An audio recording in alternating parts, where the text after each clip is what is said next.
Benito, Ha? hindi mo pa rin nakikita ang iyong ina? Oo. Hindi. Kahit sino sa kanila ay wala doon. Baka nagbakasyon sila. Nakapagtataka. Baka namasyal silang kasama ang batang babae. Don Vittorio, sa tingin ko, wala sila doon. Sandali, pakiusap. Pwede ba itigil mo muna yung paggamit ng cellphone? Itabi mo muna yan. Aalis kayo ngayon sa Zacarias para puntahan ang iyong ina. Ngayon? Oo, ngayon. Paparating na siya. Kung kayo kaya sumama. Hindi pwede dahil may hinihintay ako importanteng tao dito. Kaya dapat nandito ako. Alam mo yan. Pero, alam nyo, pwede naman akong tumulong Sige na. Umalis ka na. Halikan mo ang iyong ina. Sumama ka sa kanya. Humingi ka sa kanya ng basbas. At kung suswertihin, madadala mo pa rito ang aking si Fiorella. Pero Don Vittorio, maraming dapat gawin dito. Lalo na sa pagsusuri ng kwenta. Kailangan ako dito. Isa pa, malungkot ho ang aking ina dahil hindi ko siya tinatawagan o dinadalaw. Ngayon bigla akong darating at maghahanap ng isang taong hindi kilala dun sa bahay. Ay. Tama na yan, Benito. Tama na yan. Ako ang boss mo. Lumakad ka na. Kung ayaw mong mawalan ng trabaho. Hindi naman. Oo nga. Tama na. Kumalma ka. Sige. Palagay ko, kailangan ko nang umalis, hindi ba? Ikaw lang naman kasi inaalala ko eh. Ang totoo, hindi ko alam kung nasa bahay siya ng magulang ko. Hanapin mo na lang siya. Ang Italianang iyon ay aking nobya, hindi sa'yo. Kaya ako ang magdidesisyon kung ano ang dapat gawin. Lagi ka na lang nakakontra. Sundin mo ang utos ko. Maliwanag? Oo, Don Vittorio. Mabuti. Kayo ni Zacarias ay pupunta kay Adela Reyes. Sa iyong ina para hanapin si Fiorella at kanyang kapatid. Sa ayaw mo o sa gusto mo? Hindi talaga ako makapaniwala. Si Sir Pedro ay manloloko. Ganun siya. Anong sabi mo? Manloloko. Manloloko siya. Nakikiusap ako, kumalma ka. Marami lang siyang importante Kumalma bagay na ako? dapat ayusin.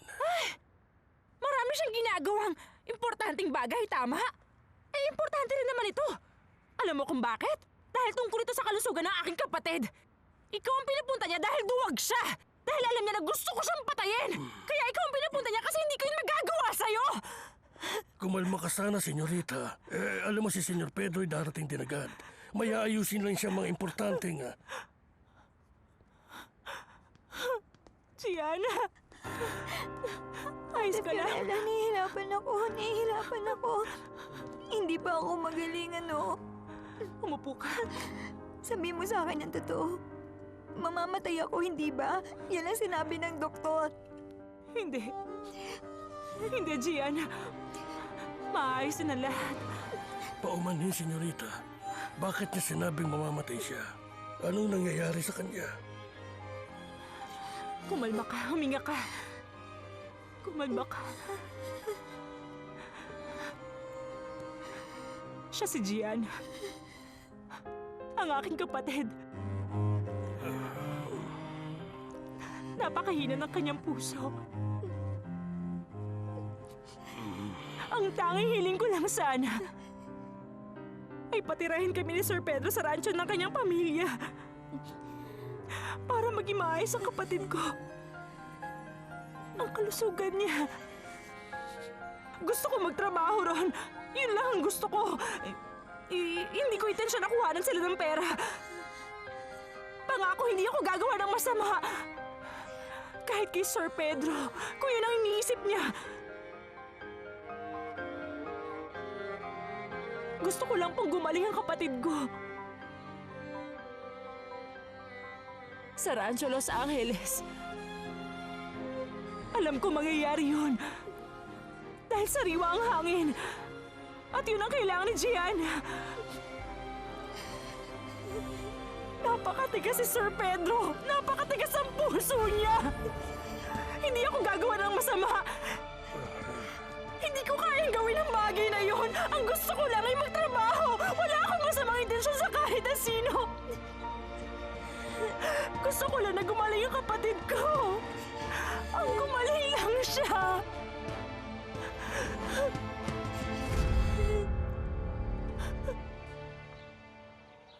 Isang masamang panaginip na magsama-sama tayo, hindi ba?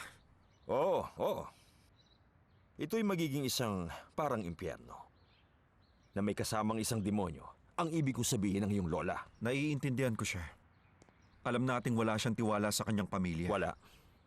Kahit na sa kanyang sariling anak, hindi ba? Alam mo, hindi mo ito dapat isipin na... Hindi. Hindi mo ako naiintindihan eh. Karapat dapat ako na hindi pagkatiwalaan. Pero pinilit ko na ibalik yon. Pero alam mo na nagkamali ka sa isang bagay. Tungkol saan? May pinagkakatiwalaan ng iyong lola. Ikaw.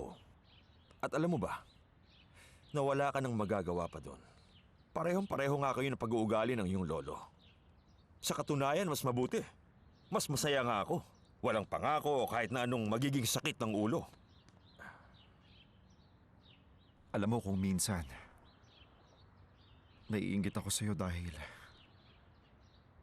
ang buhay mo ay may halaga. Anong nangyari sa babaeng namatay sa Mexico? Minahal mo ba siya?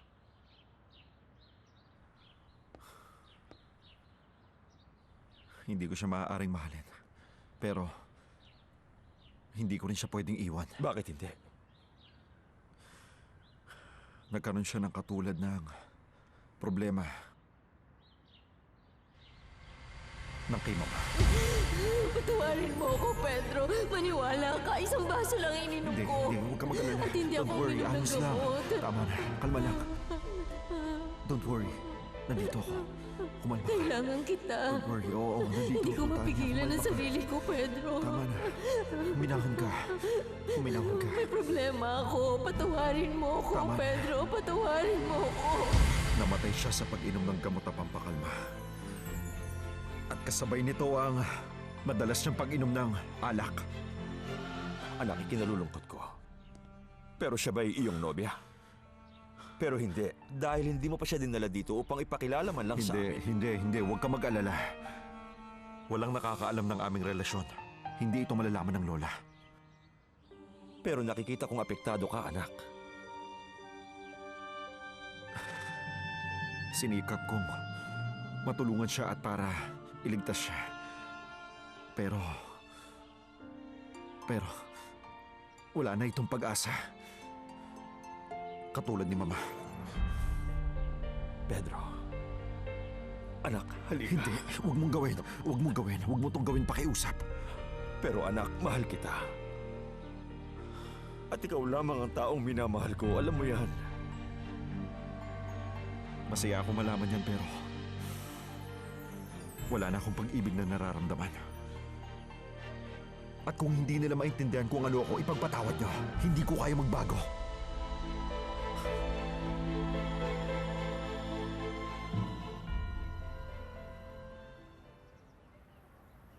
Senyora Julieta, kinuha na namin sa bodega ang isang kahon ng Italian wines. Nainutos nyo, binabantayan ko ng lahat. Maraming salamat, Dante. Salamat.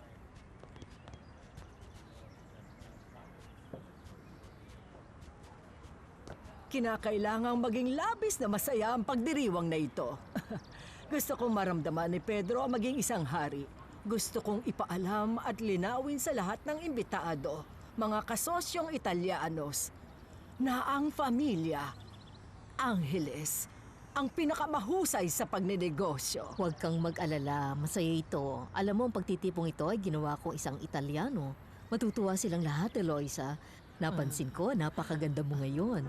Para kang Diyosa. At siyempre, ikaw din naman. Salamat.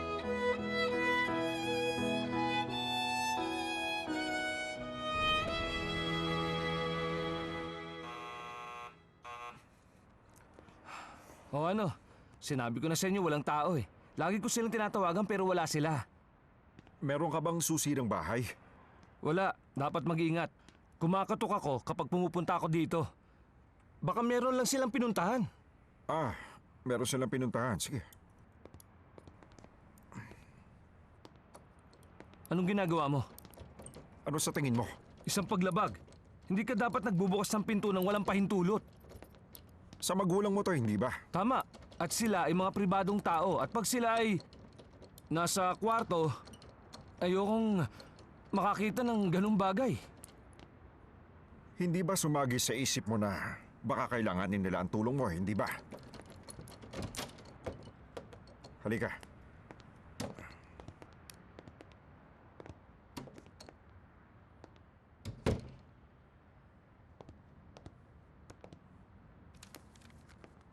Fiorella. Ano to? Mahal kong Adela at Reynaldo. Kailangan naming umalis. Patawad at hindi ko nasabi ng personal, pero ito'y may importanteng dahilan. Maraming salamat sa lahat ng ginawa niyo sa amin. Hindi ko pwedeng sabihin kung saan kami pupunta pero tatawagan namin kayo agad. Mabuti naman kami. Nagmamahal, Fiorella at Gianna. Kung gano'n, nandito sila. Pero nakaalis na.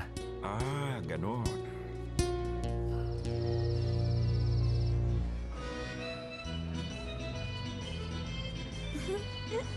Kumusta na ang pinakagwapong lalaki sa buong mundo? Salamat, pero kung gusto mong magpasikat, huwag sa akin kung hindi kay Lola. Ay, hindi ko alam kung karapat-dapat ka. Pero dapat kang magpasalamat. Ginagawa niyang lahat para sa'yo. Ngayon maraming tao rito o hindi niya gusto yon. Hindi sa ganon. Mas ayaw niya na ang buong pamilya ay makasama niya habang buhay. Ay, huwag mo nga akong tingnan. Dito ako nakatira. Dapat magsaya ka, mag-relax, hindi ba?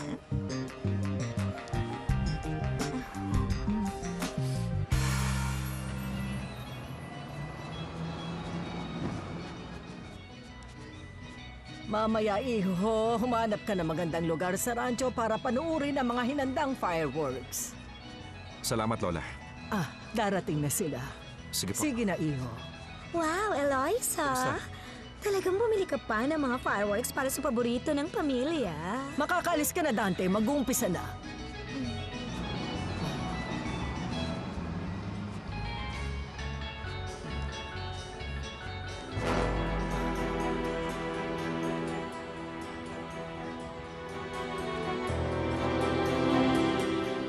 Sige. Ang mga babae nasa poder ng ina ni Benito. Ah, tama. Nasa kanya pansamantala pero nakaalis na sila. Nag-iwan siya ng sulat na nagpapaalam. Humihingi ng paumanhin sa pag-alis. At hindi sinabi kung saan sila pupunta. Kaya imposibleng makita pa natin sila. Walang palatandaan sa sulat? Wala pero meron silang bagay na tinatakbuhan o isang tao. Siguro nalaman nila na malapit ko na silang mahanap. Kaya si Fiorella ay tumakas ulit. Ang mabuti pa, hanapin natin. Noong una sinabi mo kalimutan siya. Ngayon naman hanapin siya. Ano ba nangyayari sa'yo? Hindi kita maintindihan. Ano ngayon ang gagawin? Kausapin natin si Adela Reyes at ang kanyang asawa. Teka, hindi ba't kinausap nyo na? Pero paano nyo nakuha ang impormasyon? Wala sila doon. Pinasok namin ang bayat, nakita namin ang sulat. Sinabi sa amin ng kapitbahay na umalis sila sa syudad. Maaring dahil sa isang kapamilyang may sakit, pero babalik din daw sila bukas. At hindi nyo siya kayang hanapin sa telepono? Hindi sila sumasagot. Hindi ko rin alam kung ano nangyari sa kanila. Kung ganon, bukas din. Kakausapin natin sila.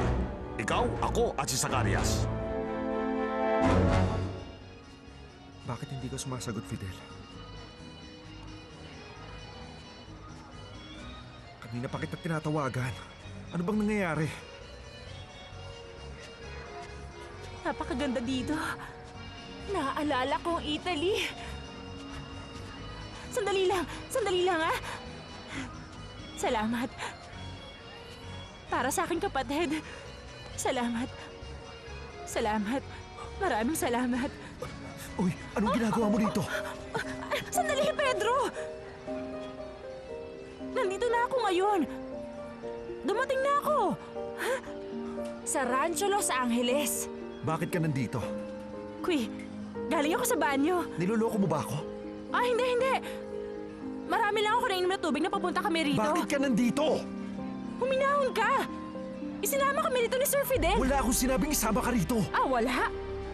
Wala ka sinabi, tama ba? Wala. Wala ka talagang puso, ah! Sinabi ko sa kanya kalagayan ng aking kapatid. Wala pang pahintulot ang aking lola. Umalis ka na dahil hindi pwede na nandito ka. Ay, naku po!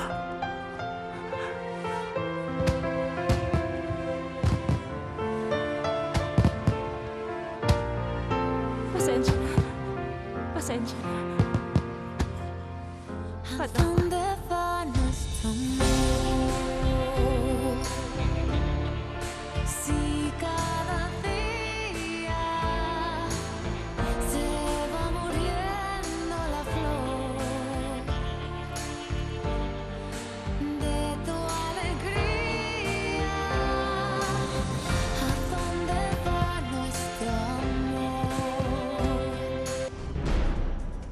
ka magsisisi. Paano mo ba maiintindihan na ayoko? Tama na. Yun totoo. Single ka ba o meron ka ng nobya? Adela, private detective pala yung kasama kanina ng Italianong yun. Hoy, ikaw kung ano-ano pinapasok ng anak mo, hindi mo man lang sinasabi sa akin. Eh wala akong alam. Huwag mo akong pagbintangan. Eh kung alam ko lang, hindi kanina ko pa sinabi. Sumama ka sa akin. Samahan mo ako buong gabi.